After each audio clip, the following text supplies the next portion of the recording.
Good morning. तो अपन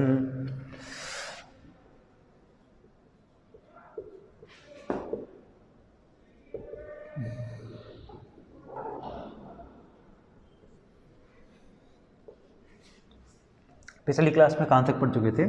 अपन ने पिछली क्लास में गैसियस स्टेट पढ़ा था। कौन सा पढ़ा था? गैसियस स्टेट पढ़ लिया था, जिसके अपन ने सारे 3-4 जो भी रूल थे सब पढ़ लिए थे। ठीक है, अब उसके अगले अपने को पढ़ना है, जो आज पढ़ना है अपने को, वो है इसी का एक और अपन पढ़ते हैं अभी सॉलिड स्टेट।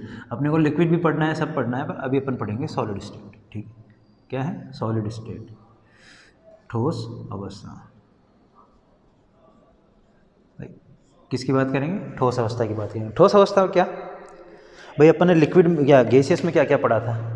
वही, किसी भी द्रव्य के कितने पदार्थ की कितनी अवस्थाएं हो सकती है? 3 अवस्थाएं हो सकती है। कौन कौन सी थी? द्रव, गैस और अपने ठोस। अपन गैस से अपना कंपैरिजन करते हुए चलते थे। अपन ने गैस में क्या पढ़ा था? गैस में अपन ने क्या पढ़ा था? आयतन पढ़ा था उसका। ठीक है, आकार, आयतन, ये। अभी अपन दो पे बात करते हैं। क्या गैस का आकार निश्चित होता है? आकार मतलब कोई एक शेप होती है उसकी? कोई उसकी शेप होती है? नहीं। तो गैस का आकार ना तो निश्चित होता है, आयतन उसका निश्चित होता है क्या? गैस का आयतन भी निश्चित नहीं होता है। कितनी भी फैली रह सकती है, जितनी उसको जगह मिल जाए उतना वो फैल जाती है। अब ठोस में क्या बात थी? ठोस मतलब सॉलिड में क्या बात थी ऐसी? इस सॉलिड की बात करें, अभी आप आज बेसिक थोड़ा बहुत इंट्रो वगैरह देखेंगे, तो हम सॉलिड की जब बात करते हैं तो सॉलिड में हमें क्या दिख रहा है? सॉलिड में हमें दिख रहा है कि उसका आयतन भी निश्चित होता है, उसका आकार भी निश्चित होता है। कैसे? जैसे भाई ये कोई है, ये और ये।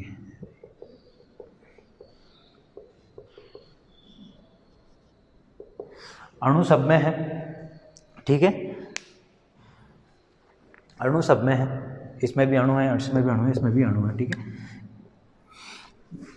ये अपने द्रव हो गया, ये अपने ठोस हो गया, और ये अपने गैस हो गया। लिक्विड हो गया, सॉलिड हो गया और गैस हो गया। क्या दिख रहा है? आयतन तो दिख रहा है सब में। जैसे मैंने माना ए आयतन ही लिया है, ए आयतन, आयतन सबका आयतन क्या लिया हुआ है? ए। ठीक है, और आकार मैंने ले रखा है बी। सबका आकार मैंने बी बोल रखा है और आयतन ए बोल रखा है। पहले में ये देखो आयतन,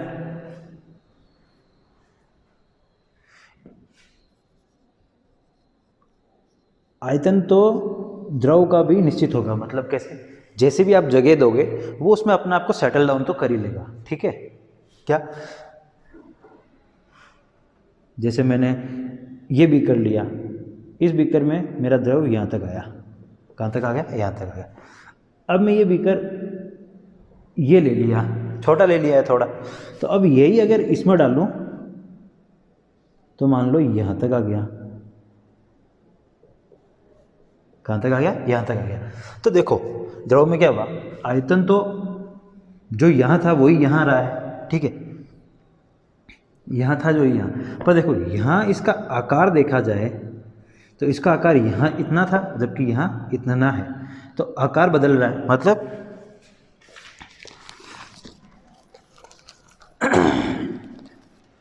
इसमें क्या होगा? आयतन तो स्थिर रह सकता है, आकार अनिश्चित हो सकता है, आकार अनिश्चित।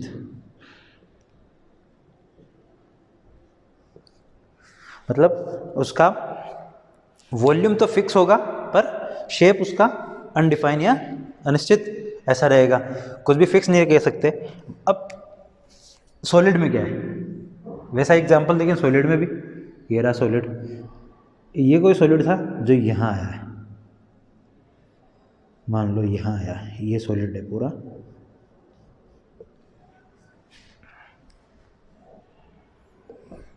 इसमें अगर इसको किसी और में भी रखेंगे, जैसे इसमें रख रहे हैं, ठीक है, इसको इसमें रख रहे हैं, सीधा तो आना नहीं है, ऐसा उठा के ऐसे इसमें रख सकते हैं क्या? नहीं। तो इसमें ये ऐसे आ गया होगा मान लो, ऐसा आ सकता है। उसके अलावा अगर ऐसे माने तो इसको इसमें सेट कर सकते थे क्या? ऐसी स्थिति में ही सेम हॉरिजॉन्टल स्थिति में इसको इसमें ला सकते थे क्या? नहीं ला सकते थे। इसका मतलब इसका तो वॉल्यूम भी फिक्स होगा और इसका शेप भी फिक्स होगा। क्या? इसका तो वॉल्यूम भी फिक्स होगा और शेप भी फिक्स होगा। इसके अलावा गैस में तो आपको दिख ही रहा, ना तो वॉल्यूम फिक्स है और ना ही उसका शेप फिक्स है, मतलब ना आकार बराबर ना ये वॉल्यूम आयतन बराबर, ठीक है। ये तो हम सबसे जनरल टर्म ठोस और तीनों के बारे में अपन जानते हैं। जो पहला अंतर था वो अपना यही था। उसके अलावा अपन ने और क्या देखा था, अगर अपनी पिछली क्लास से याद रहेगी हो तो अपन ने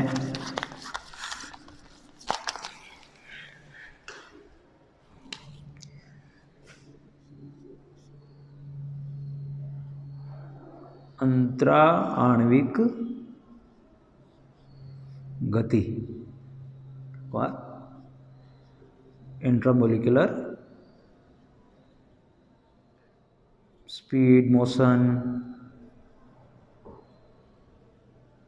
वेलोसिटी, कुछ भी बोल दो आप, अभी आप पिछले वाले में पढ़ के भी आए हो। सबसे ज़्यादा गति किसकी होगी? जो सीधी सी बात है, जो भी ये बना हुआ है, जो भी ठोस होगा, जो भी लिक्विड होगा, जो भी गैस होगा, किससे बने होंगे? छोटे छोटे कणों से मिलकर, जिन्हें अपन ने क्या बोला था? अणु। तो वो जितने भी अणु होंगे उनमें क्या गति होगी? ठीक है, गति तो होगी। लिक्विड का ऐसे देखो आप, किसी में भी किसी भी आकार में उसको ढाल सकते हो। इसका मतलब उसमें थोड़ी जो अणु हैं उनके बीच में दूरियां तो होगी होगी, ज़्यादा नहीं पर थोड़ी थोड़ी होगी, और ये गति कर सकते हैं आराम से। गैस, ये तो लिक्विड था। गैस की बात करें, गैस की तो भाई साहब बहुत दूर दूर होते हैं, अणु ही बहुत दूर दूर होते हैं। तो ये तो चाहे जितनी गति करे, चाहे ज़्यादा गति करे, ठीक है। और ये ठोस, ये ठोस, ठोस जो होते हैं उनके अणु क्या पास पास होते हैं। तो सबसे ज़्यादा अंतराण्विक गति किसके अंदर होगी? भाई अभी तो हम इनके अंतर पढ़ रहे हैं। तो देखो, ठोस के लिए आयतन भी निश्चित हो गया, आकार भी निश्चित हो गया। अंतराण्विक गति की बात हो गई, तो अंतराण्विक गति में अगर गैस की बात करें तो सबसे ज़्यादा अंतराण्विक गति या इंट्रामोलिकुलर मोशन जो सबके अंदर से होगा, गैस में सबसे ज़्यादा होगा, लिक्विड में उससे कम और सॉलिड में सबसे कम। क्यों? इसकी वजह अगर पूछी जाए तो वो अपना फोर्थ कारण बन जाएगा। क्या? क्यों? क्योंकि ये इसके जो मॉलिक्यूल होते हैं वो क्लोजली पैक्ड होते हैं, उनका निश्चित होता है कि वो इतने पास पास रहेंगे और एक तरीके से ही रहेंगे। ऐसे ये देखो, ये सॉलिड है, इनका जो ओरिएंटेशन रहेगा, इस सॉलिड में जो मॉलिक्यूल का ओरिएंटेशन रहेगा वो सबका एक जैसा रहेगा। कोई गति सब करेंगे, ऐसा नहीं हो सकता कि ये गति नहीं करेंगे। गति ये भी करेंगे, लिक्विड भी करेंगे, गैस भी करेंगे, पर इसकी जो ओरिएंटेशन होता है, इनको जो जमाव होता है इनका अणुओं का, वो एक निश्चित होता है। इसके बाद ये, इसके बाद ये, इसके नीचे ये, इसके ऊपर ये। लिक्विड में वो ओरिएंटेशन थोड़ा सा बिगड़ जाता है, होता है इनमें भी है, पर इसमें थोड़ा सा बिगड़ जाता है। गैस में तो बिल्कुल ही बिगड़ जाता है। तो सबसे ज़्यादा अंतराण्विक गति किस में है? गैस में। सबसे ज़्यादा क्लोजली पैक्ड मॉलिक्यूल किसके पाए जाएंगे?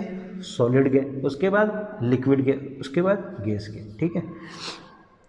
ये अंतर हो गए, ये मोटे मोटे अंतर जो अपने को किसी के लिए भी याद रखने हैं। ये अपने तीनों चैप्टर में काम आएंगे, अपन हर बार रिवाइज करेंगे। तो ये एक चीज़ तो यहाँ पर हो गई, ठीक है। अब अपन ने गैस के लिए तो कई नियम पढ़े थे, ठीक है। अब सॉलिड में अपन कितने टाइप के सॉलिड होंगे, जैसे अपन गैस में भी पढ़े थे, गैस कितनी टाइप की होती थी, 2 टाइप की तो गैस होती थी, या तो आइडियल या फिर रियल। फिर इन्हीं के लिए तो अपन ने निकाला। अब ऐसा का ऐसा ही कुछ किसमें, सॉलिड में भी होगा क्या, ऐसा का ऐसा सॉलिड में भी तो होगा अपने लिए। तो ये सॉलिड में क्या होगा ऐसा,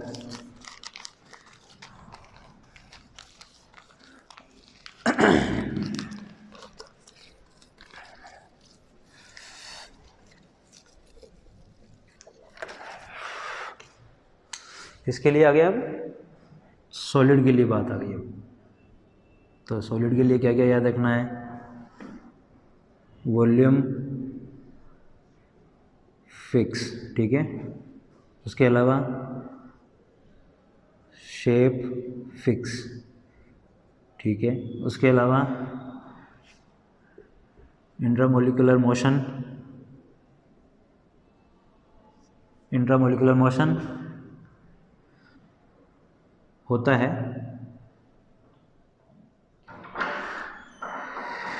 पर कम, होता है पर कम, ठीक है। उसके अलावा पैकिंग ऑफ इंट्रामोलिकुलर या इंट्रामोलिक्यूल क्लोज, ये रीज़न याद रहेंगे। ये इतने रीज़न हो गए, ये तो हो गया ये। अब अपन को सॉलिड स्टेट में पढ़ना क्या, अपन को सॉलिड स्टेट में सीधी सीधी बात है कि एक तो सॉलिड के अभी अपने को उनके गुण प्रॉपर्टीज़ पढ़ लेनी है, टाइप पढ़ लेना है, कितने टाइप के होंगे, प्रॉपर्टीज़ क्या होगी। उसके अलावा फिर अपन अगर मोटा मोटा अगर किसी को याद हो तो FCC, BCC और ECC ऐसे कुछ पढ़े, FCC BCC वाला कुछ पढ़ा है आज तक?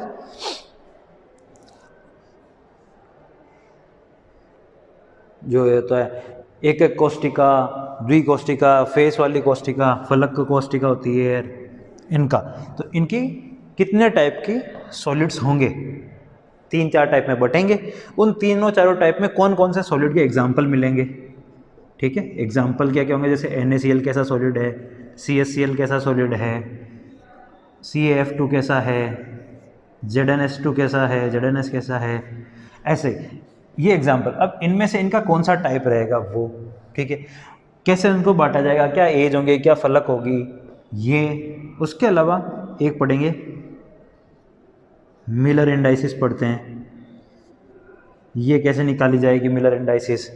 एक इसमें ब्रेग इक्वेशन भी पढ़ते हैं, क्या पढ़ते हैं, ब्रेग इक्वेशन भी पढ़ते हैं।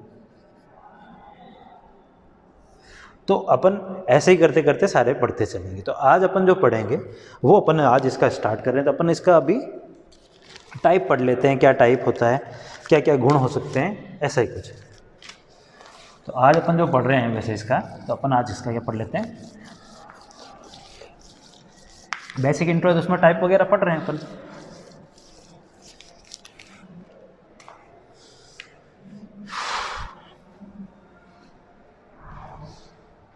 सबसे पहले इसका आएगा टाइप, प्रकार। सामान्यतया जनरली कितने होते हैं ये, 2 प्रकार के। कौन से होंगे, 2 प्रकार के होंगे सामान्य, हाँ वो भी ठीक है। सामान्यतः कितने प्रकार के, 2 प्रकार के होंगे। कौन कौन से,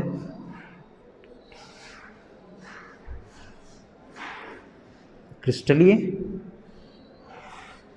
अक्रिस्टलीय।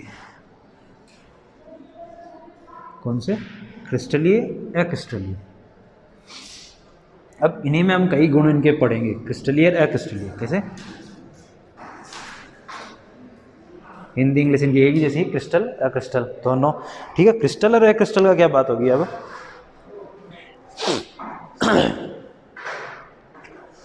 अब क्या बोलेंगे इनके बारे में, बातें यहीं से होनी है इनकी, ठीक है। इन्हीं में से कुछ निकलना है, यहाँ आना है। भाई देखो, वॉल्यूम इसके लिए भी फिक्स है, इसके लिए भी फिक्स है, शेप शेप ठीक है, मोशन दोनों का बराबर, पैकिंग भी दोनों की एक जैसी होगी, तो इसमें फ़र्क क्या पड़ेगा? अब इनमें जो चीज़ें पढ़नी पड़ेगी, क्रिस्टलीय के बारे में अगर पढ़ें तो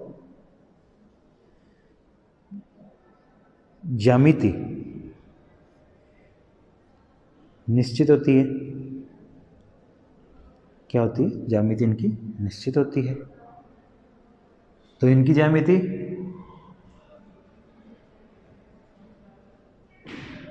अनिश्चित है। क्या सही है क्या? अगर मैं ऐसा लिख दूं तो क्या ये सही है क्या? क्या आपको लगता है ये सही है?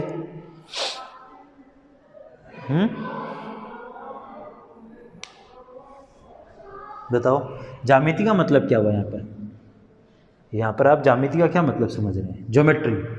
क्या ज्योमेट्री का मतलब क्या समझ रहे हैं? ज्योमेट्री इनमें से किसको लेके चल रही है?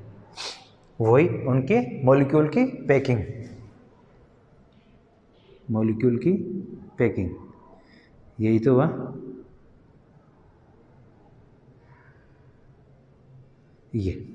ये मॉलिक्यूल है, ये एक सॉलिड था पूरा, ठीक है, ये उसमें मॉलिक्यूल की पैकिंग थी। इनकी ज्योमेट्री फिक्स होती है, ये यहाँ यहाँ यहाँ यहाँ यहाँ यहाँ, ठीक है। अभी सिर्फ हम ज्योमेट्री की बात करेंगे, ये ज्योमेट्री का रीजन भी आएगा आगे, अभी नहीं, अभी अपन सिर्फ ज्योमेट्री की। तो ज्योमेट्री इनकी निर्देशांक ऐसे वाला है, ऐसे कुछ, जैसे ये x है, ये y है, x y में जाने पर अणु मिलते जाएं, ये देखो ये ऐसा कुछ, ठीक है। तो इसकी ज्यामिति निश्चित होती है, अणु इधर उधर मिलने हैं वो बराबर मिलने, जबकि इसकी ज्यामिति में फिक्स नहीं होता है। तो अभी सिर्फ इतना ही याद रखना, क्योंकि इसका जो रीज़न है वो आगे आएगा। अभी जो पहला पॉइंट याद रखना है वो ये रखना है कि ज्यामिति इसकी निश्चित होती है, अक्रिस्टलीय सॉलिड होते हैं जिनकी अनिश्चित होती है। दूसरा पॉइंट जिसके बारे में लिखना है वो होता है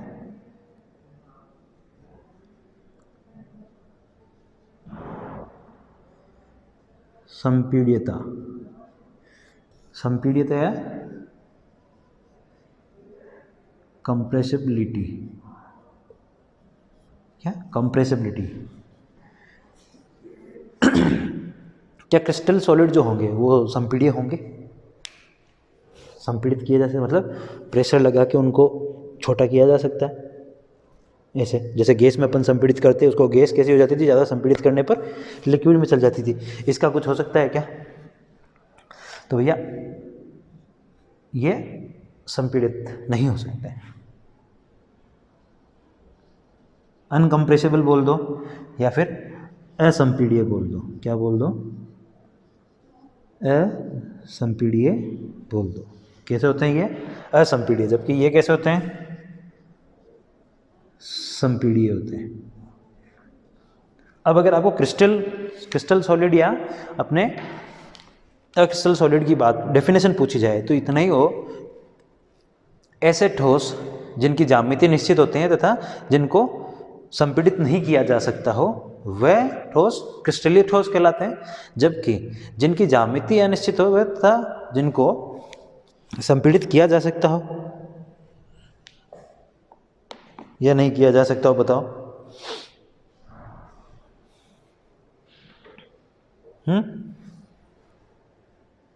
इनके कंपैरिजन में इसको संपीड़ित किया जा सकता है, पर ओवरऑल देखा जाए तो दोनों ही क्या होंगे?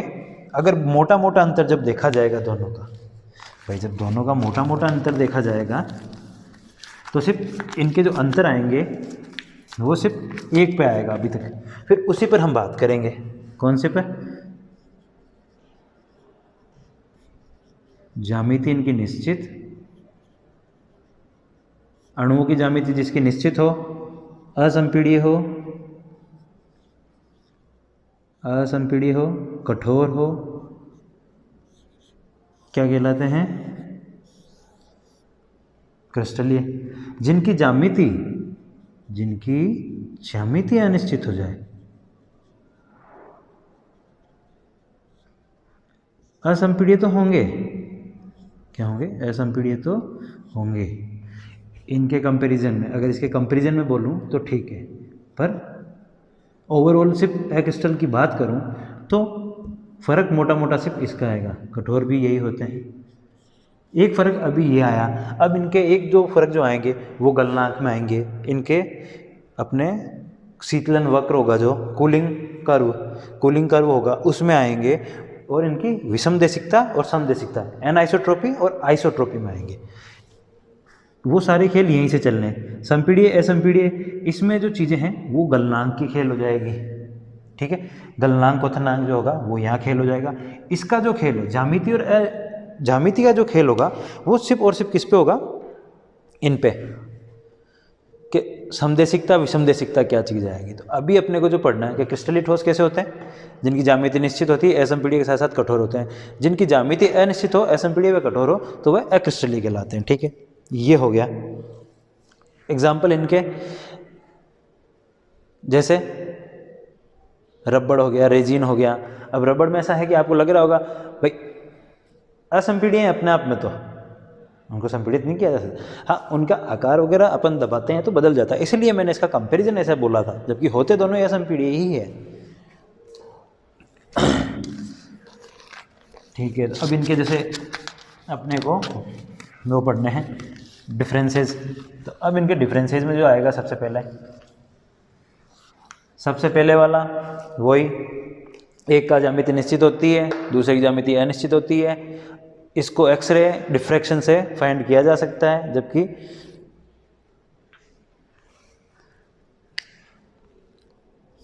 ज्योमेट्री फिक्स, ठीक है, geometry fix, geometry not fix पहला, एक्सरे डिफ्रैक्शन मेथड से, एक्सरे डिफ्रैक्शन मेथड से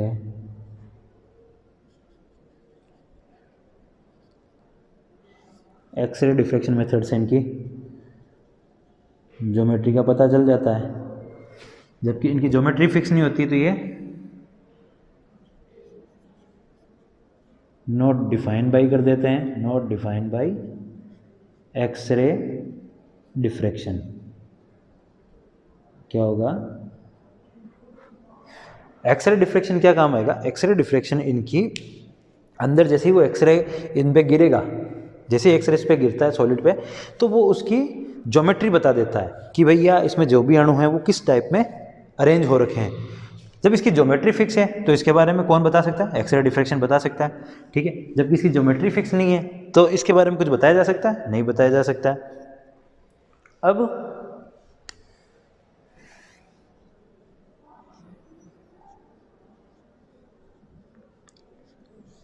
गलनांक,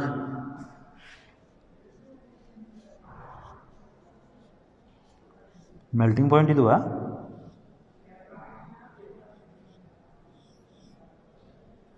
मेल्टिंग पॉइंट फिक्स हुआ इनका, जबकि नॉट फिक्स।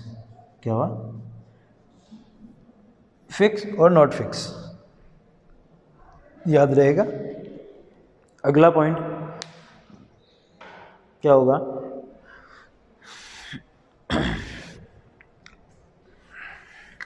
इसी से ले लो, जिनका गलनांक निश्चित होता है वह वास्तविक ठोस कहलाएंगे, वास्तविक ठोस कहलाएंगे, और जिनका नहीं होता है वह अवास्तविक ठोस कहलाएंगे, ठीक है। वास्तविक ठोस, अवास्तविक ठोस हो गया। कितने अंतर हो गए,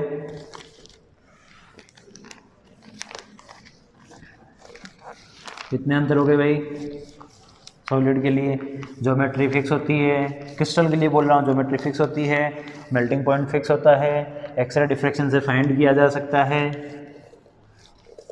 ठीक है। क्रिस्टल के लिए कितने लिया है मैं अभी तक,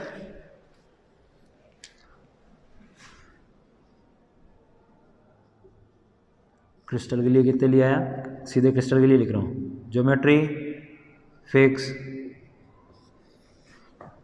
फाइंड किससे होता है, ये एक्सरे डिफ्रैक्शन से उस क्रिस्टल के बारे में बताया जा सकता है। उसके अलावा मेल्टिंग पॉइंट इसका फिक्स, इसलिए ये कैसे सॉलिड होते हैं, रियल सॉलिड। अगला आएगा अब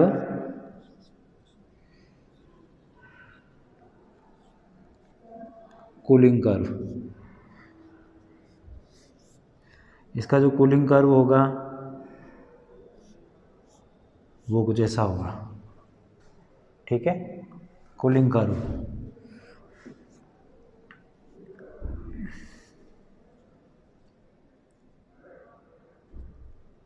कैसा होगा, इनका कूलिंग कर्व कैसा होगा, ऐसा। ये टेम्परेचर है, ये टाइम है।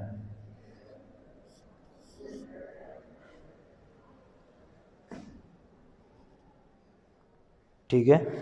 अब इसमें क्या है, टेम्परेचर में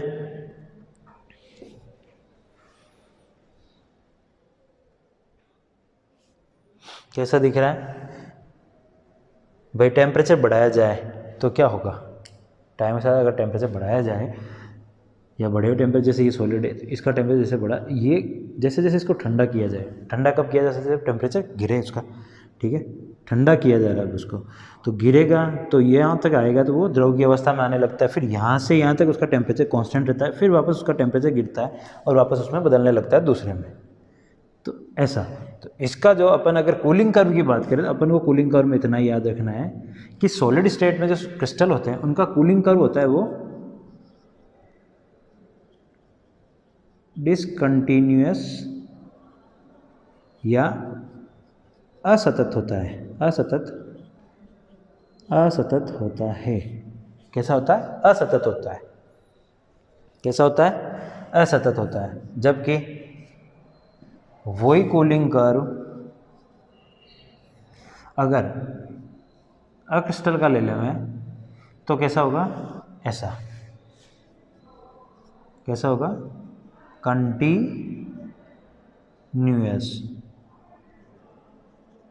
कैसा होगा, कंटिन्यूअस होता है।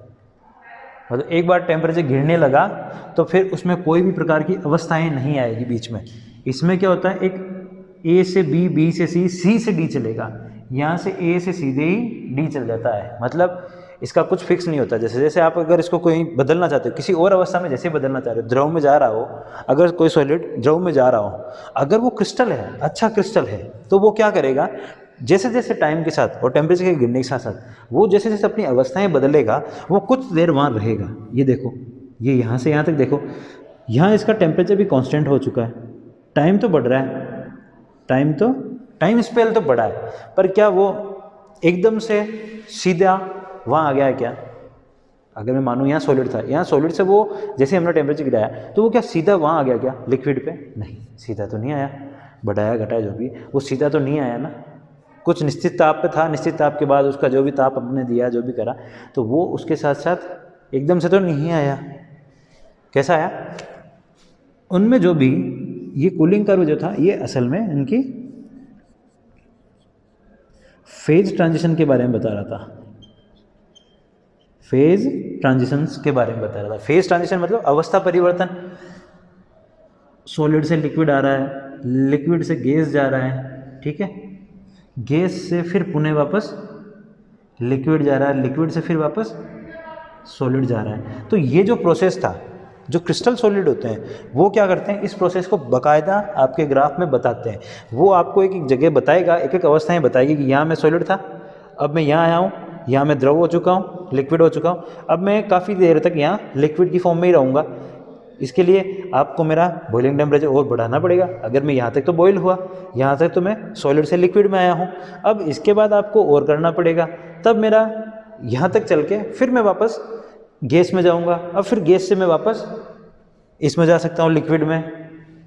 तो ये सारी फेज ट्रांजिशन को शो करता है कि बीच में कितने पद बने। क्या क्रिस्टल सॉलिड इस कूलिंग कर्व में बताता है ये चीज़? नहीं।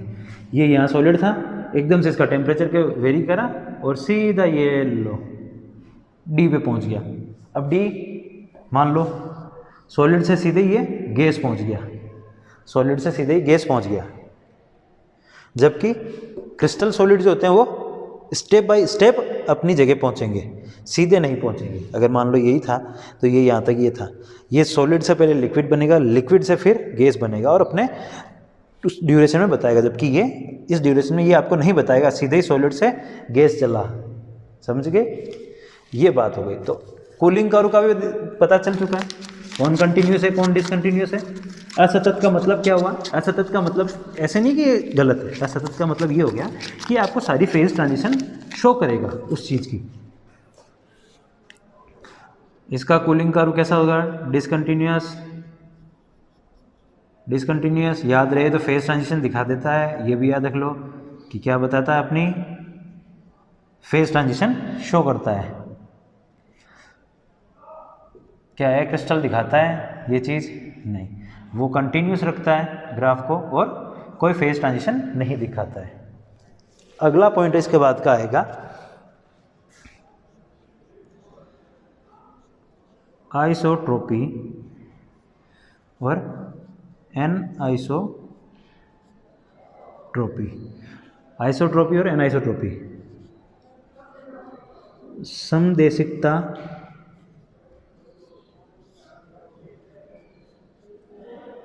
समदेशिकता और विषमदेशिकता। समदेशिकता और विषमदेशिकता है, ठीक है। समदेशिकता और विषमदेशिकता का क्या बात हुई अब? बताओ, कौन तो समदेशिक होगा, कौन विषमदेशिक होगा? इसके बारे में आपको क्या बताना है? किसी को कुछ याद इसके बारे में? क्या होगा भाई? समदेशिकता विषमदेशिकता किस बारे में बताएगा ये? आइसोट्रोपी एनाइसोट्रोपी।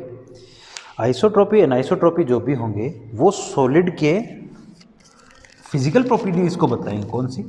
सॉलिड के फिजिकल प्रॉपर्टीज, मतलब हीट हो गई या उसकी कठोरता हो गई या फिर उसके जो भी भौतिक गुण है, अपवर्तनांक हो गया, रेफ्रेक्टिव इंडेक्स हो गया, उसके बारे में बताएगा। तो कौन सा सॉलिड आइसोट्रोपिक होगा, कौन सा एनाइसोट्रोपिक होगा?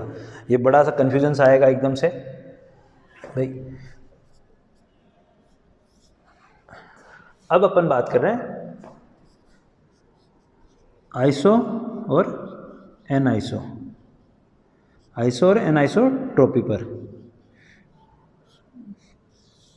आइसोट्रोपी एनाइसोट्रोपी क्या होती है? किसी भी ठोस के लिए उसके किसी भी दिशा में जाने पे उसके भौतिक गुणों के बारे में जो व्याख्या करते हैं वो या तो आइसोट्रोपी होता है या एनाइसोट्रोपी होता है। अब कौन समान दिशा में जाने पर विषमदेशिकता दर्शाएगा और कौन सा समदेशिकता दर्शाएगा, ऐसा है, ठीक है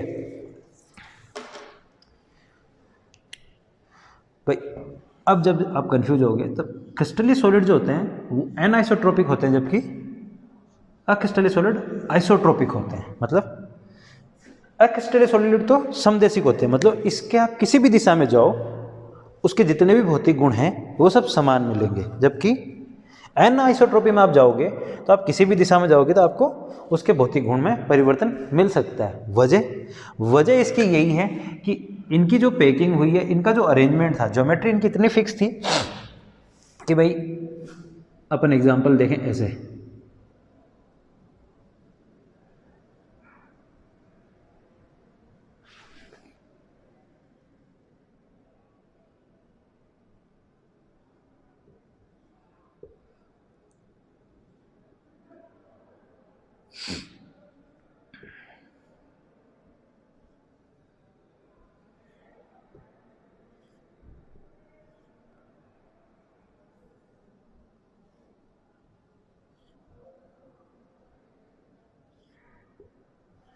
ये देखो, ये कोई सॉलिड होगा माना, ठीक है। अब क्या है कि आइसोट्रोपी किसी भी दिशा में जाओ, आइसोट्रोपी का मतलब आप किसी भी दिशा में जाओ उसके भौतिक गुण अगर समान मिल जाएं तो, ठीक है, किसी भी दिशा में जाओ उसके भौतिक गुण समान मिल जाएंगे आपको। परंतु एनाइसोट्रोपी में क्या होगा? किसी भी दिशा में गए और उसके भौतिक गुण समान नहीं मिलेंगे तो वो क्या होगा? एनाइसोट्रोपिक होगा। किसी भी दिशा में जाना, इसकी विषमदेशिकता देशिकता के बारे में फिक्स है कि आप किसी भी दिशा में जाओगे सॉलिड के क्रिस्टल के किसी भी दिशा में जाओगे, अगर उसके भौतिक गुण सारे समान मिल जाएं तब तो वो आइसोट्रोपिक हो जाएगा। अगर उसके भौतिक गुण समान नहीं मिले तो क्या होगा, वो एनाइसोट्रोपिक होगा। तो क्रिस्टल सॉलिड कैसा होता है, एनाइसोट्रोपिक होता है, जबकि ये आइसोट्रोपिक होता है। कैसे, अब देखो आइसोट्रोपिक में आपको, जैसे मैं ऐसे गया, इस सॉलिड में ऐसे गया हूँ, बड़ा गोला पॉइंट, बड़ा गोला पॉइंट, बड़ा गोला पॉइंट, क्या इसका भौतिक गुण समान हो रहा है क्या, नहीं। तो इसका मतलब सीधी दिशा में गया और इस अरेंजमेंट में मैं जब गया तो मुझे इसके भौतिक गुण समान नहीं मिले, और इसने क्या बोला, किसी भी दिशा में चले जाओ और उसके भौतिक गुण समान मिलेंगे तो वो समदेशिक कहलाएगा, अदरवाइज वो। तो जब एक दिशा में गए और वहाँ नहीं मिला तो ये हो गया। अब वही चीज़ देखो, मैं ऐसे जाता हूँ, इस दिशा में गया, ठीक है, इसी सॉलिड के इस दिशा में गया तो देखो पॉइंट है, पॉइंट है, पॉइंट है, पॉइंट है, क्या है, तीनों पॉइंट ही थे, ये देखो ये पॉइंट ही थे। तो अब ये तीनों पॉइंट मतलब इस दिशा में जब चला तो सारे गुण भौतिक मिले, इसके भौतिक गुण जितने भी थे, फिजिकल प्रॉपर्टीज जो भी थी वो सारी कैसी मिली, इक्वल मिली, वो मतलब आइसोट्रोपिक था। तो मतलब अगर मैं बोल दूँ किसी सॉलिड में ए से बी, ये सॉलिड है, ए से बी जाने पर इसके भौतिक गुण असमान मिले तो वो कैसा है, क्रिस्टल हो गया, क्रिस्टली सॉलिड हो गया वो। और अगर वही फिजिकल प्रॉपर्टीज एक जैसी मिल गई तो वो कैसा हो गया, क्रिस्टल हो गया, ठीक है। ये इसका मोटा मोटा है, यहाँ आप मोस्टली कंफ्यूज होगे। और इसका जो आपको अगर एक्सेप्शन याद रखना है, क्या याद रखना है, अगर इसका एक्सेप्शन याद रखना है तो वो कौन है, बीसीसी, घनीय क्यूब था ना, जो हिंदी में घनीय क्यूब बोलते हैं, वो उसमें क्या होगा कि आप किधर भी चले जाओ वो आपको एनाइसोट्रोपी तो नहीं दिखाएगा, वो दिखाएगा आइसोट्रोपी। होता तो कैसा क्रिस्टल है, वह रियल क्रिस्टल होता है बीसीसी, जबकि दिखाता गुण कौन सा है, आइसोट्रोपी वाला गुण दिखा देता है। दिखाता आइसोट्रोपी वाला मतलब ए क्रिस्टल वाला गुण, होता कैसा है, क्रिस्टल होता है। याद रहेगा, 5 पॉइंट याद रहेंगे, कौन कौन से थे। सबसे पहला geometry fix, X ray diffraction कौन देता है, ये देता है। उसके अलावा तीसरा क्या था, मेल्टिंग पॉइंट किसका फिक्स होता है, इसका फिक्स होता है। रियल सॉलिड कौन से होते हैं, क्रिस्टल सॉलिड जो होते हैं रियल सॉलिड होते हैं। ए क्रिस्टल कैसे होते हैं, अनरियल, या ऐसे बोल सकते हो। आइडियल कौन सा होता है, मतलब कूलिंग कर्व किसके लिए है, कूलिंग कर्व असतत किसके लिए होता है, या डिसकंटिन्यूस किसके लिए होता है, एक्सरे के लिए डिसकंटिन्यूस होता है। मतलब इसका मतलब ऐसा है, कोई पूछे तो क्या बताना है कि सर ये इसमें अपनी फेज ट्रांजिशन को बता सकते हैं हम, क्या बता सकते हैं, ये अपनी फेज ट्रांजिशन बताता है, किस जगह से कहाँ आया है, फिर कहाँ से उस ताप के बाद वो कहाँ जाएगा, उसके बाद अगले ताप पे वो कहाँ जाएगा, ठीक है, ये चीज़ें बताएगा। उसके बाद क्या आया था, आइसोट्रोपी एनाइसोट्रोपी। यहाँ थोड़ा सा कन्फ्यूजन रहेगा कि आइसोट्रोपी का मतलब ऐसा लगता है समदेशी, तो ये गुण तो होना चाहिए क्रिस्टल का, जबकि ऐसा नहीं होगा। आइसोट्रोपिक का मतलब ये है कि किसी भी दिशा में, क्रिस्टल के किसी भी दिशा में आप चले जाओ, कोई सॉलिड है, कोई ठोस है, उसके किसी भी दिशा में अगर आप चले गए और आपको सारे गुण समान मिल गए तब तो वो आइसोट्रोपिक होगा। और आइसोट्रोपिक कौन गुण दर्शाता है, जो एक्रिस्टल होते हैं, जो एक्रिस्टली सॉलिड होते हैं वो आइसोट्रोपिक वाला दिखाते हैं, जबकि ये वाले वो दिखाएंगे, ठीक है। यहाँ तक खत्म हुआ ये चीज़ें। चलो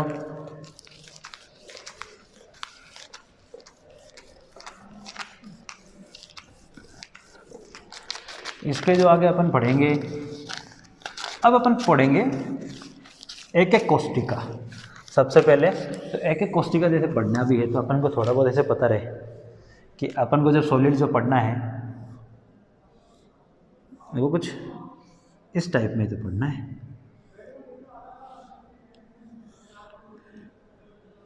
अपन यही सॉलिड पढ़ते हैं इसी टाइप का, ठीक है, ऐसा कुछ सॉलिड पढ़ना है। अगर मैं इसको थोड़ा ऊपर कर दूँ तो आपको ये आगे बाद में काम की चीज़ें हैं, ताकि आपको ये थोड़ा दिखे। ये y हो गया, ये x हो गया, ये z हो गया, अभी आपको दिखना चाहिए। अब इसमें क्या होगा असल में, अभी अगर आपको मैं इसमें से ये हटाऊंगा तब आपको ऐसे इसको यहाँ तक ले गया, यहाँ तक, यहाँ तक, यहाँ तक, यहाँ तक। अभी देखो सिर्फ मैं इसका फ्रंट भर रहा हूँ।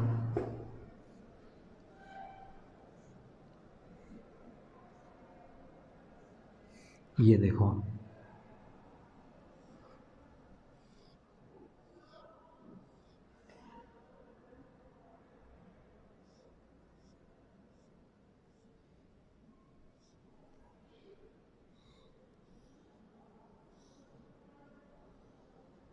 ये ऐसा कुछ होगा। ये मैंने सॉलिड का पूरा ऐसा मान लिया है, ठीक है। ये देखो, तो अब इनमें से किसी एक छोटी सी इकाई को उठा लेना है, वो भी अपने आप में इसी अरेंजमेंट में होगा। इसकी सबसे छोटी इकाई को मैंने उठाया है, सबसे छोटी इकाई, वो भी इसी अरेंजमेंट में होगा। ये, इसके बाद ये, फिर इसके बाद फिर ये, फिर इसके बाद छोटा, फिर इसके बाद वापस बड़ा, जो कंटिन्यूस आ जाए एक एक कोष्टिका। सबसे छोटी सॉलिड की सबसे छोटी को इकाई, किसी ठोस की सबसे छोटी इकाई क्या होगी उसकी?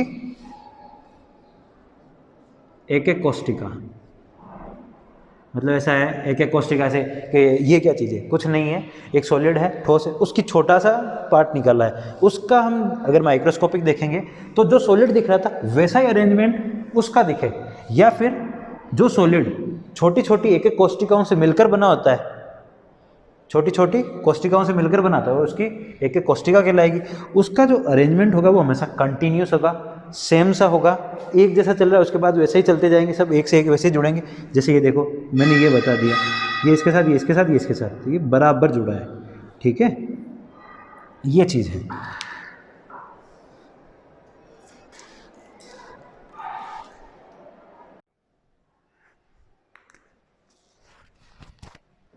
हम कहाँ थे? हम थे इकाई कोष्टिका या त्रिविम जालक, स्पेस लैटिस या त्रिविम ये था, ठीक है। अपन क्या बात कर रहे थे कि ये सॉलिड था, सॉलिड में छोटे छोटे से इसका कोई एक पार्ट उठा लो, कोई एक पार्ट हमने उठाया, उसको देखा, वो भी जिससे बना है, छोटे छोटे अणुओं से मिलकर ही बना होगा, ऐसा है। इसका भी सबसे माइक्रो, ठीक है। तो इकाई कोष्टिका क्या चीज़ है? इकाई कोष्टिका ये चीज़ है कि किसी सॉलिड में से हम उसका जो भी छोटे पार्ट ले हुए हैं, वो जो मेन जो सॉलिड था ये पूरा इसी इकाई कोष्टिका से बना हुआ। तो किसी भी सॉलिड की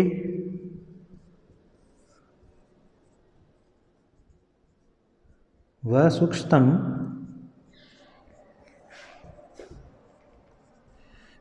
सूक्ष्मतम इकाई जिससे संपूर्ण ठोस बना हो, जिससे संपूर्ण ठोस बना हो, वो उसकी इकाई कोष्टिका कहलाता है, ठीक है। क्या कहलाता है? उसकी इकाई कोष्टिका कहलाता है। ये बात है। इसके लिए क्या कंडीशन होनी चाहिए? पहली बात, ये जिससे भी बना वो उनका अरेंजमेंट कैसा होना चाहिए? रेगुलर अरेंजमेंट होना चाहिए। कैसा होना चाहिए? रेगुलर अरेंजमेंट होना चाहिए। मतलब जिससे भी ये सॉलिड बना होगा, जिस छोटी यूनिट सेल से, इसको यूनिट सेल बोलते हैं ना, तो एक सॉलिड कई यूनिट सेल से मिलके बना होता है, वो सारी यूनिट सेल जो होती है, एक तो आइडेंटिकल होगी, मतलब समरूप होगी, ठीक है। उनका अरेंजमेंट रेगुलर होगा, ठीक है। उसके अलावा ये चीज़ें होंगी, ठीक है। आइडेंटिकल रेगुलर अरेंजमेंट होना चाहिए, सबसे छोटी से छोटी होनी चाहिए, छोटी से छोटी, लीस्ट से लीस्ट, लीस्ट टू लीस्ट, जो सबसे छोटी इकाई इसमें से ली जाए, जो सबसे छोटी रहे, वो आइडेंटिकल होना चाहिए, उसका रेगुलर अरेंजमेंट होना चाहिए, कंटिन्यूस होना चाहिए। मतलब रेगुलर का मतलब क्या है? कंटिन्यूस होना चाहिए, उसका अरेंजमेंट कैसा होना चाहिए? कंटिन्यूस होना चाहिए, ठीक है। इन तीनों से कैसा अरेंजमेंट होना चाहिए? कंटिन्यूस, रेगुलर, आइडेंटिकल और लीस्ट, सबसे छोटी, समरूप, एक जैसी और सतत रूप से, वो क्या कहलाएगी? उसकी इकाई कोष्टिका कहलाएगी, ठीक है। इससे ही मिलकर क्या बनेगा? एक सॉलिड बनेगा। ये चीज़ थी सबसे छोटी यूनिट किसी भी सॉलिड के लिए पढ़ने की। अब देखो अपन थोड़ा सा बेसिक इंट्रो ऐसे देखते हैं कि भाई ये तो अपन ने देख लिया, रेगुलर अरेंजमेंट होना चाहिए यूनिट सेल का, ठीक है, और कंटिन्यूस होनी चाहिए वो, और सबसे छोटी होनी चाहिए वो, आइडेंटिकल होनी चाहिए वो, तब जाके एक सॉलिड बनता है। और वो सेम होगी, मतलब जो अपन ने ये छोटी यूनिट ली ये और ये बड़ा वाला सॉलिड, इन दोनों के जो अरेंजमेंट है वो एक जैसे ही होंगे, इनके नेचर में कोई डिफरेंस नहीं होगा, ये एक जैसे ही होंगे, तभी ये इसको ये फॉलो करेगी। अब इसमें इन छोटी छोटी चीज़ों का रिपीटेशन होगा, कंटिन्यूस रिपीटेशन हो रहा है ना, रेगुलर आइडेंटिकल बोल दिया, आइडेंटिकल मतलब रिपीटेशन हो रहा है, इसके रिपीटेशन से उसके रेगुलर अरेंजमेंट से ये पूरा एक सॉलिड बन रहा है। वो क्या कहलाई उसकी यूनिट सेल। तो मतलब क्या, किसी भी सॉलिड की सबसे छोटी इकाई क्या है, सबसे छोटा होता है उसका यूनिट सेल, ठीक है। अब ये कितने टाइप के होते हैं ये जनरल अपन ऐसे ही समझ लेते हैं एक बार कि भाई सॉलिड कितने हैं, अपन को कौन कौन से सॉलिड ऐसे पढ़ने हैं, थोड़ा उसका इंट्रो भी देख लेंगे। तो भाई देखो अपन पढ़ते हैं सिंपल क्यूबिक, सबसे पहले यही देख लेते हैं, सिंपल क्यूबिक सेल, ठीक है। मतलब इसमें सॉलिड का अरेंजमेंट कैसा होगा,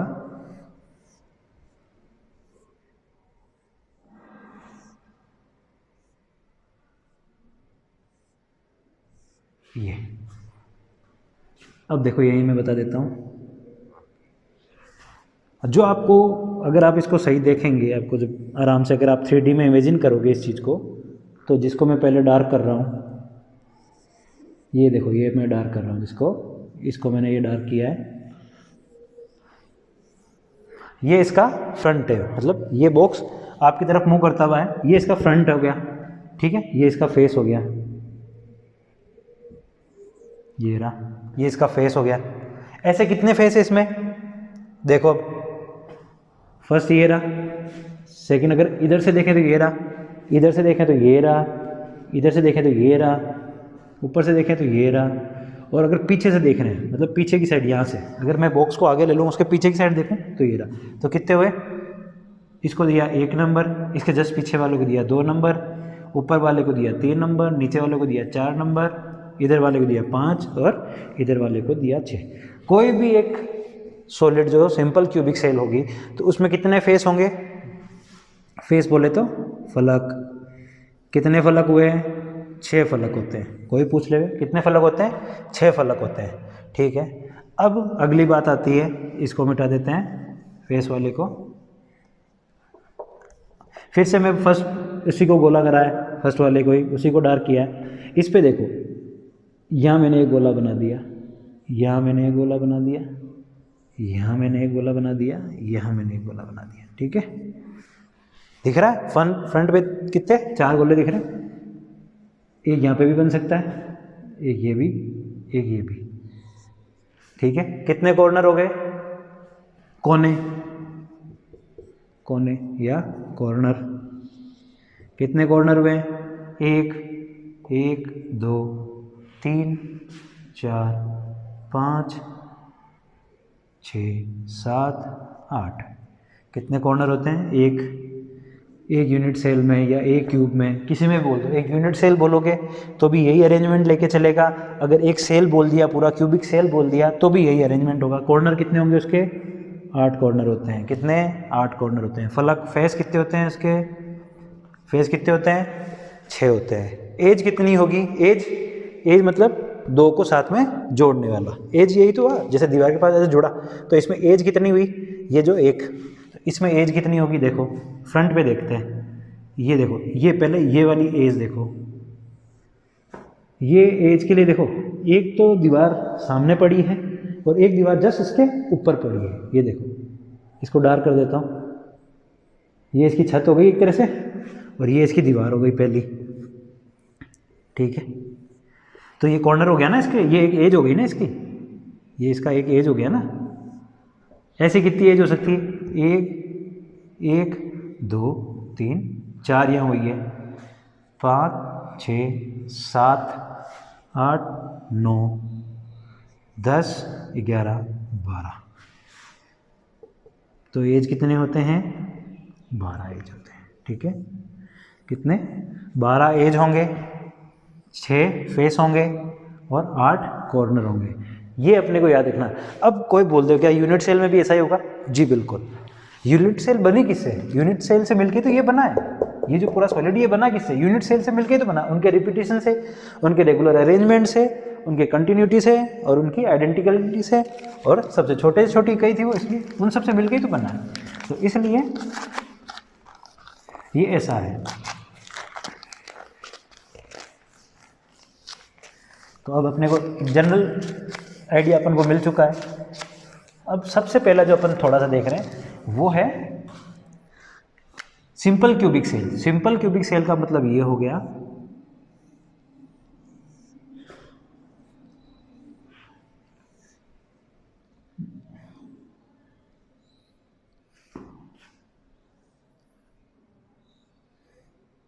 ये रहा सिंपल क्यूबिक सेल। ठीक है, सिंपल क्यूबिक सेल में सीधा सीधा आपको यही याद रखना है, जितने कॉर्नर होते हैं ना,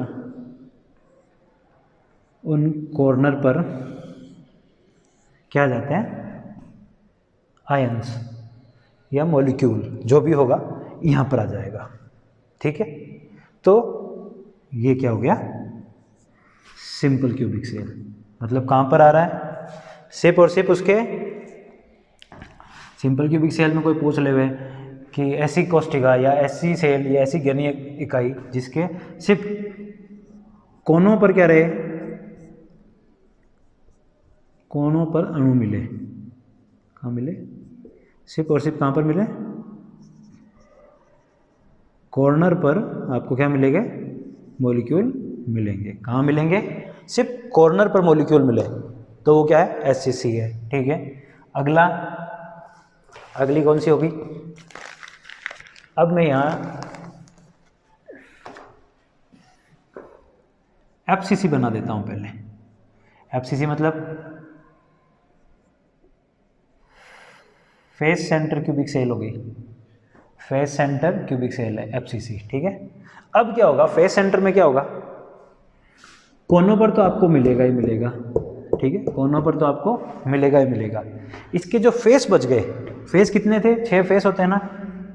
एक ये रहा, एक ये रहा। ये देखो, ये मैं इसको डॉट डॉट से बता देता हूँ कि ये पीछे वाला हो गया। ठीक है, इसके जस्ट ऊपर चल रहे हैं। ठीक है, तो यहाँ एक मिलेगा। इसके जस्ट नीचे चल रहे हैं तो एक मिलेगा। इसके जस्ट इधर वापस इधर चले तो एक मिलेगा। और इसके जस्ट थोड़ा ऐसा बना देता हूँ, थोड़ा साफ दिखे आपको भी।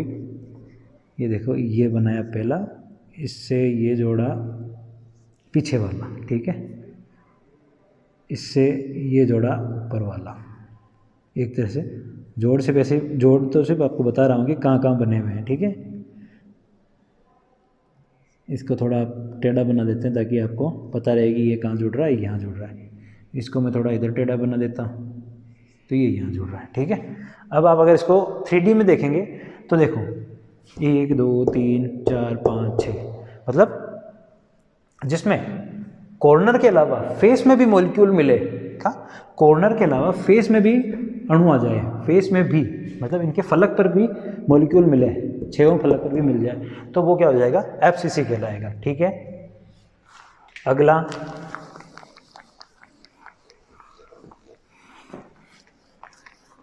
इसके बाद ये तो हो गया।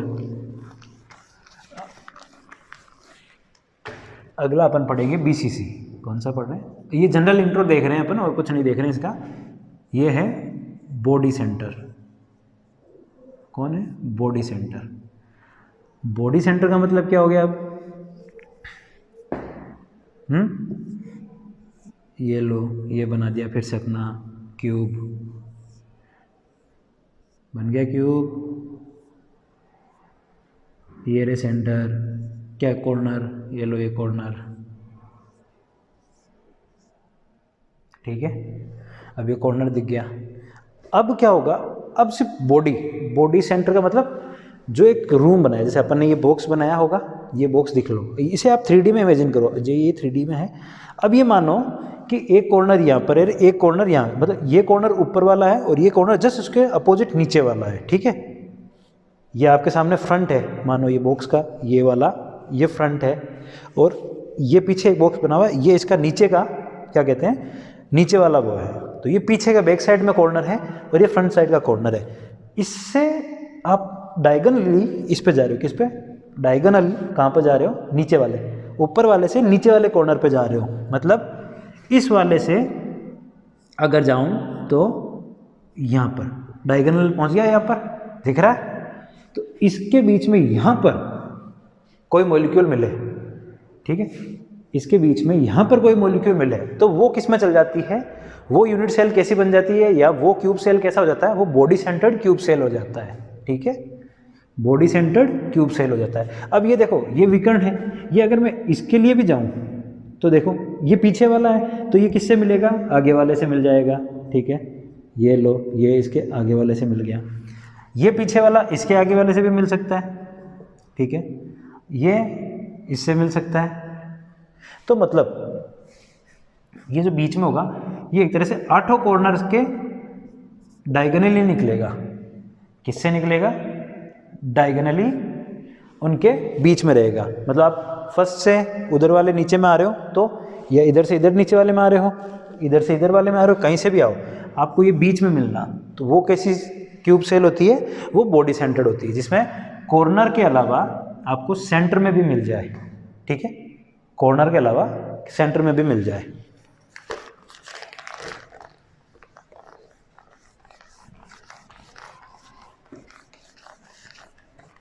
अब आपको एक ईसीसी मिलेगा, एज सेल भी हो सकता है।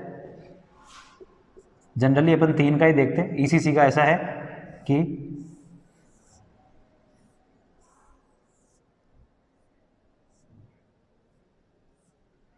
यहाँ तो मिल ही रहे हैं, यहाँ तो मिलेंगे ही मिलेंगे, ये रे ये रे ये रे ये रे।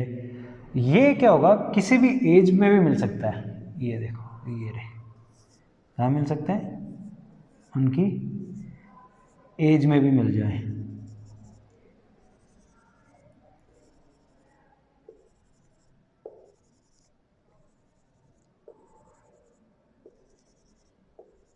ऐसा भी हो सकता है।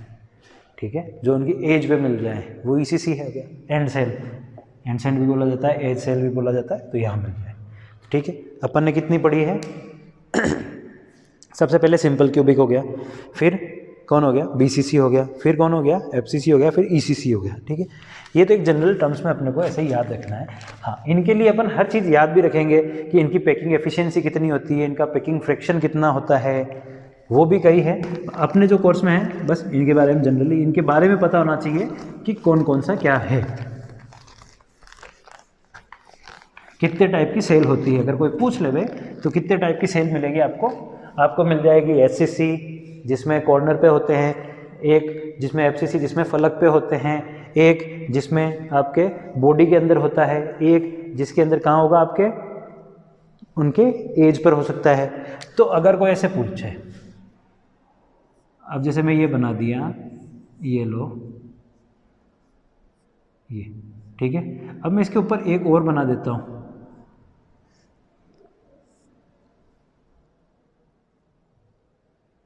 अगर किसी को समझ आए तो बढ़िया है, ना तो देखो अपन ढंग से बनाते हैं।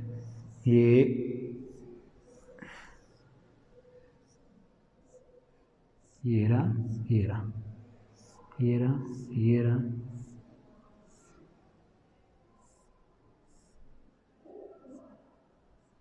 देखो बना। इसके अगर मैं इधर भी बना दूं तो ये देखो, ठीक है, इसके ऊपर भी बना दूं तो वापस से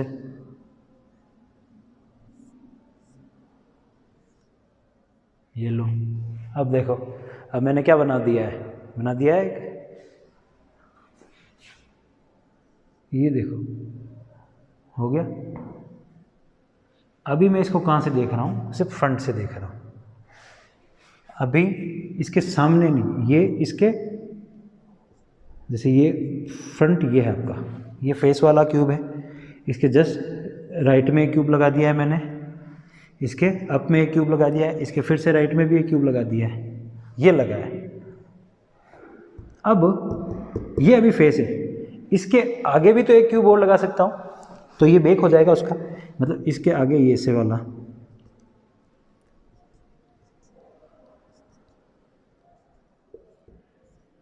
ये क्या ज़्यादा होचपोच हो जाएगा, इसलिए मैं इसमें ये बता नहीं रहा हूँ। इसके आगे भी एक और क्यूब हो जाएगा, तो मैं सिर्फ इस पे पॉइंट आउट कर रहा हूँ। मतलब देखो ये कॉर्नर, ये बॉल कितने कोनों में चली गई है, देखो पहले अगर इसके आगे नहीं बना रहा होता तो कितने में जा रही है, इसमें इसका हिस्सा है, इसमें है, ठीक है, ऊपर वाले में है, इसमें है, मतलब 4 में हिस्सा बन रहा है, 4 क्यूब लगाए हुए 4 में हिस्सा बन रहा है। इसके आगे भी 4 वापस रख सकते हैं, तो फिर से 4, मतलब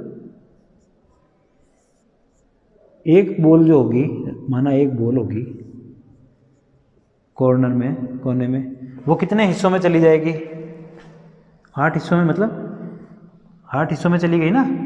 एक बॉल कितने कोनों में, 8 कोनों में, 8 हिस्से बने उसके, तो उसका एक घनीय इकाई, एक घन में उसका हिस्सा क्या रहेगा, एक घन में उसका हिस्सा क्या है बताओ, एक घन में उसका हिस्सा क्या है, 1/8 ही तो हुआ उसका हिस्सा भाई। ये अभी 1/4 हिस्सा ही तो रख रहा है अपना, अगर देखा जाए तो ये बॉल है, अगर मैं 4 वाला मानो तो ये देखो, ये रहा, ये रहा, ये रहा और ये रहा, तो यहाँ पे 1/4, यहाँ पे 1/4, यहाँ पे 1/4, यहाँ पे 1/4, कितना हो गया 4/4 बराबर 1, मतलब एक ही बॉल थी 4 हिस्सों में गई है, तो एक जगह कितना 1/4 हिस्सा रख रहा है।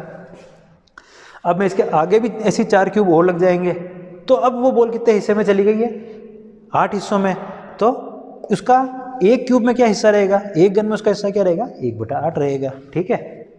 ये तो हमने किसका, कॉर्नर का हिस्सा देख लिया कि एक क्यूब में कॉर्नर का हिस्सा क्या रह सकता है।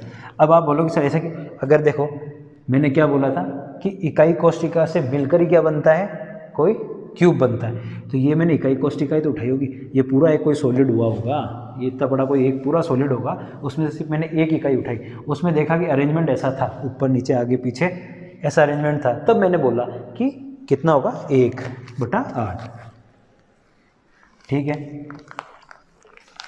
तो कॉर्नर कितने हिस्सों में जा सकता है, एक कॉर्नर कितने हिस्सों में बढ़ सकता है, हमेशा याद रखना, कितना हिस्सा ले सकता है, 1/8 हिस्सा लेता है एक में। ऐसे अब फेस सेंटर की बात कर ले, मैं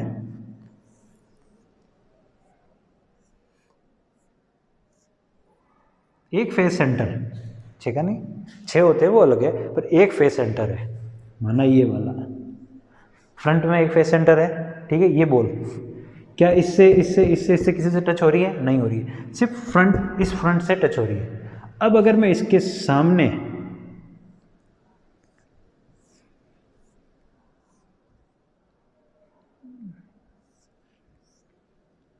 ये ला दूं, क्या लिया है, अब मैं इसके सामने देखो, अगर इसको थोड़ा सा से घुमा के देखोगे तो ये लाइन तो बीच में हो गई, ठीक है, और ये उसके जस्ट बॉक्स के सामने बॉक्स रख दिया, तो अब ये जो बॉल है कितने हिस्सों में चली गई है, 1/2 हिस्सा रखती है। एक बॉल 2 क्यूब में कितना 1/2 हिस्सा रखती है, ठीक है, याद रहेगा। ये लो, वो कितना रखता है हिस्सा, 1/8 रखता है, और ये कितना रखता है, ये रखता है। ऐसे ही अब ये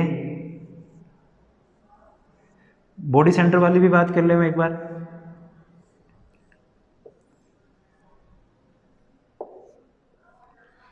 किसकी बात कर ले मैं, बॉडी सेंटर की भी बात कर ले मैं, भाई फेस सेंटर की बात पता चल गई, और सिंपल क्यूबिक की पता चल गई कि कॉर्नर का हिस्सा कितना रहता है, एक में 1/8 रहता है, और फेस का कितना रहता है, 1/2 रहता है।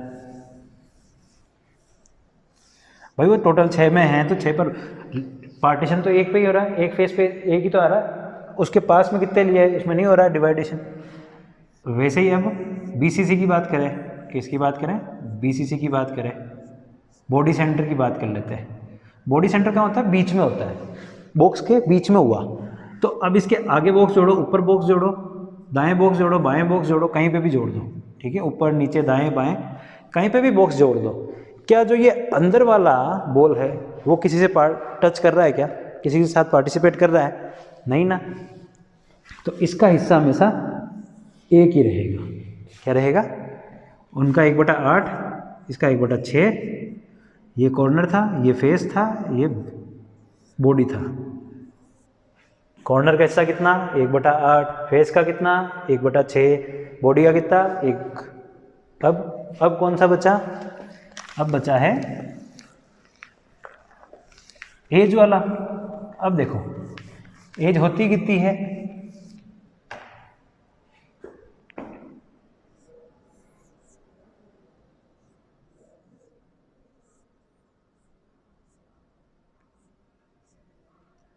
ठीक है, अब इसको ऊपर भी जोड़ेंगे। ठीक है, यहाँ है, इसको इधर भी जोड़ दिया, इसको यहाँ पे भी जोड़ दिया है, इसके आगे भी जोड़ेगा, तो ऐसा कुछ आएगा इसमें। ये देखो, इसके ऊपर भी जोड़ेगा, इसके आगे भी जोड़ेगा, इसके पीछे, तो ऐसा कुछ होगा।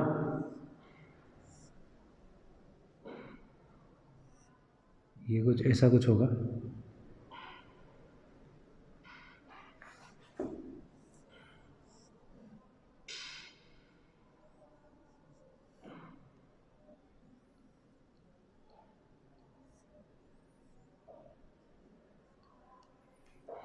भाई आप ये देख के देखो कितने प्यारा होगा। अब ये देखो, ये आपका एक तरह से होमवर्क है कि एज कितने पाएगा, एक एज कितने एज को टच करेगा।